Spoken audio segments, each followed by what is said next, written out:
Guys, देखो आज मैं आपके लिए जो टॉपिक लेके आई हूँ वो ये है कि बेस्ट बुक कौन सी है आपके नीट के एग्जाम के लिए। तो देखो गाइस, अभी भी कुछ बच्चे ऐसे हैं जिन्होंने अपनी प्रिपरेशन को स्टार्ट नहीं किया है, वो भी स्टार्ट करने की सोच रहे हैं। तो मैं उन सभी के साथ साथ उन बच्चों के लिए भी ये बुक्स लेके आई हूँ जो अपनी प्रिपरेशन कर रहे हैं। तो देखो, हम लेक्चर्स कर लेते हैं, नोट्स बना लेते हैं, हम रिवीजन भी कर रहे होते हैं, लेकिन आपका मटेरियल डिसाइड होना बहुत ज़्यादा ज़रूरी है ताकि आपके पास एक फिक्स मटेरियल हो, आपको जगह-जगह भागने की ज़रूरत नहीं हो, ठीक है? और वीडियो को स्टार्ट करने से पहले मैं आपको बता देती हूँ कि जिन्होंने अपनी कोचिंग्स को जॉइन कर रखा है, वो अपने कोचिंग के मटेरियल को ज़रूर लगाएँ। अगर आपने जो भी ऐप ले रखी है, मान लो पीडब्ल्यू की आप ऐप ले रखी है, उनकी कोचिंग से आप कर रहे हो कि उन वहाँ के टीचर्स वो जो डीपीपीज़ प्रोवाइड करते हैं, असाइनमेंट प्रोवाइड करते हैं, आप उन्हें ज़रूर लगाएँ। वो तो बहुत ज़्यादा इम्पोर्टेंट है। उनके डीपीपीज़ में और उनके असाइनमेंट वगैरह में काफ़ी क्वेश्चंस होते हैं जो आपके एग्ज़ाम के लिए बहुत ज़्यादा इम्पोर्टेंट है, ठीक है? और जितनी भी आप क्वेश्चन प्रैक्टिस करोगे ना, उससे ज़्यादा से ज़्यादा कुछ नहीं, आपका कुछ भी लॉस नहीं होगा, बल्कि उससे आपकी प्रैक्टिस अच्छी होगी और आपका कॉन्फिडेंस लेवल है वो ज़्यादा बूस्ट होगा। तो चलो मैं आपको बुक्स की डिटेल्स बता देती हूँ। आप बायोलॉजी में क्या करो, जो एनसीईआरटी है, देखो एनसीईआरटी को तो बाइबल बोला जाता है आपके एग्ज़ाम के लिए। बायो के लिए तो अगर आपने एनसीईआरटी को बहुत अच्छे से कर लिया, क्योंकि 90 से 95% जो आपकी नीट के क्वेश्चन है वो डायरेक्टली एनसीईआरटी से पूछे जाते हैं। तो इसलिए आप हर एक लाइन को बहुत ही अच्छे से डीपली अंडरस्टैंड करके पढ़ना, ठीक है? और फिर उसके बाद अब बात आती है कि हम क्वेश्चन प्रैक्टिस किससे करें। तो सबसे पहले देखो, आपका कोचिंग का मटेरियल है, उसको तो आपको लगाना ही है। और फिर अगर क्या होता है, कुछ बच्चे क्या होते हैं, कुछ ड्रॉपर्स होते हैं, या कुछ ने क्या होता है कि अपनी जो क्वेश्चन प्रैक्टिस अब काफ़ी कर ली होती है, उन्हें फिर नए टाइप्स के क्वेश्चन करने होते हैं, तो आप एमटीजी है वहाँ से आप क्वेश्चन लगा सकते हो।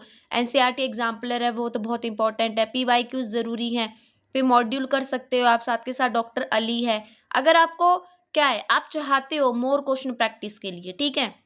नहीं तो बायो के लिए मोर देन इनफ होता है कि आप सिर्फ अपनी एनसीईआरटी है उसको अच्छे से कर लो, एग्जाम्पलर लगा लो, पीवाईक्यूज कर लो, और एक आप क्या कर सकते हो, बस एमटीजी लगा लो, वो भी बहुत होती है, ठीक है? फिर हम चलेंगे केमिस्ट्री में। तो केमिस्ट्री में देखो, एनसीईआरटी है, ऑर्गेनिक और इनऑर्गेनिक दोनों के लिए ज़रूरी है, क्योंकि इनके क्या होते हैं, क्वेश्चन डायरेक्टली क्वेश्चन पूछ लिए जाते हैं आपके, ठीक है?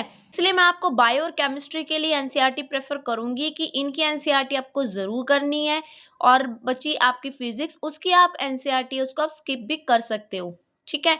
तो अब बात करते हैं हम ऑर्गेनिक केमिस्ट्री में। ऑर्गेनिक केमिस्ट्री में आप टीचर्स के नोट्स करो, मॉड्यूल लगाओ, साथ के साथ अगर आपके पास मॉड्यूल नहीं है तो आप एमटीजी के फिंगर टिप्स की बुक लगा लो। एमएस चौहान है, वो मोर क्वेश्चन प्रैक्टिस के लिए है, ठीक है? जहाँ पर आप मैकेनिज्म, कन्वर्जन, इनसे रिलेटेड क्वेश्चंस लगाना। वैसे एमएस चौहान है, मैं इसको आपको स्किप करने के लिए कहूँगी, क्योंकि ऑर्गेनिक केमिस्ट्री है ना, उसके जो मॉड्यूल है, पीवाईक्यूज है, और साथ के साथ अगर एमटीजी लगा रहे हो वो भी मोर देन इनफ। और आपने कहीं से कोचिंग ले रहे हो, उनके जो मटेरियल प्रोवाइड होती हैं डीपीपीज वगैरह सेंटर पे, वो मोर देन इनफ होते हैं। लेकिन क्या है कि बच्चों के अंदर कुछ के अंदर रहता है कि नहीं, हमें तो और अच्छे से क्वेश्चन प्रैक्टिस करनी है ताकि हमारा कॉन्फिडेंस लेवल बूस्ट हो, तो आप क्या कर सकते हो, एमएस चौहान लगा सकते हो। फिजिकल केमिस्ट्री में नोट्स हैं, मॉड्यूल्स हैं, इसमें क्या होता है कि हमारी क्या होती है, मोर हमें न्यूमेरिकल प्रैक्टिस की ज़रूरत होती है। इसके लिए एक एनावस्थी है, वो भी बहुत अच्छी है, ठीक है? तो आप मोर क्वेश्चन प्रैक्टिस करना, क्योंकि जो फिजिकल केमिस्ट्री है वो न्यूमेरिकल पार्ट है, तो न्यूमेरिकल पार्ट के लिए तो आपको प्रैक्टिस करनी है, क्योंकि ये फिजिक्स की तरह ही है। जैसे हम फिजिक्स में न्यूमेरिकल पार्ट को ज़्यादा हम क्या देते हैं, प्रेफरेंस देते हैं, उसके क्वेश्चन प्रैक्टिस ज़्यादा करते हैं, उसी तरह हमें फिजिकल केमिस्ट्री में भी करना होता है। अब आईयूसी के लिए, हम इनऑर्गेनिक केमिस्ट्री के लिए देखो, एनसीईआरटी है ना, एटलीस्ट मैं आपको वैसे तो बोलूँगी कि 10 टाइम्स आप कर लो बिफोर एग्जाम, लेकिन आप अगर 4 to 5 टाइम्स भी कर रहे हो, वो भी बहुत अच्छे से, तो मोर देन इनफ है। साथ के साथ आप क्या करो, मॉड्यूल्स के क्वेश्चन है, पीवाईक्यूज वगैरह ये लगा लो, ठीक है? और फिजिक्स में आप क्या कर सकते हो, जो एनसीईआरटी में जो हमारे इन टेक्स्ट के क्वेश्चन दिए होते हैं ना, उसकी आप प्रैक्टिस करोगे, डायरेक्ट क्वेश्चन वहाँ से पूछ लिया जाता है। यहाँ पे मैंने आपको रिमार्क भी किया हुआ है कि ये एसेंशियल नहीं है कि आपको फिजिक्स के एनसीईआरटी को प्रेफर करना है। और क्वेश्चन प्रैक्टिस भी मैक्सिमम, क्वेश्चन प्रैक्टिस तो इसमें मैक्सिमम करनी है, क्योंकि ये तो पूरा का पूरा न्यूमेरिकल पार्ट है। आपको इस ये वाला जो पार्ट है, फिजिक्स का जो सब्जेक्ट है, विदाउट न्यूमेरिकल आप कुछ भी नहीं कर पाओगे, ठीक है? आप क्या कर सकते हो इसके लिए, prefer module DC Pandey, concept of physics by SC Verma, मेक। और फिजिक्स के लिए मैं आपको प्रेफर करूं, देखो मैंने जब फिजिक्स की प्रिपरेशन की थी ना, उस टाइम मैंने लगाए थे एलन के मॉड्यूल। मैं सिर्फ क्या करती थी, एक्सरसाइज 1 और एक्सरसाइज 2 है, उसी की ही सिर्फ मल्टीपल टाइम्स अपने क्वेश्चन प्रैक्टिस करती थी। तो मैं तो आपको प्रेफर यही करूँगी कि आप एक्सरसाइज 1 और 2 कर लो, क्योंकि मोर देन इनफ है। मैंने तो देखो अपनी प्रिपरेशन में सिर्फ यही यूज़ किया था, मैंने इनमें से कोई सी भी बुक्स नहीं लगाई थी। पर हाँ ठीक है, आप अगर 11th क्लास में हो अभी आप, तो आप ये प्रेफर कर लो, क्योंकि आप अभी से अपना बेस तैयार करोगे, अच्छे से क्वेश्चन प्रैक्टिस करोगे तो आप कर सकते हो, क्योंकि क्योंकि आपके पास अभी इनफ टाइम है।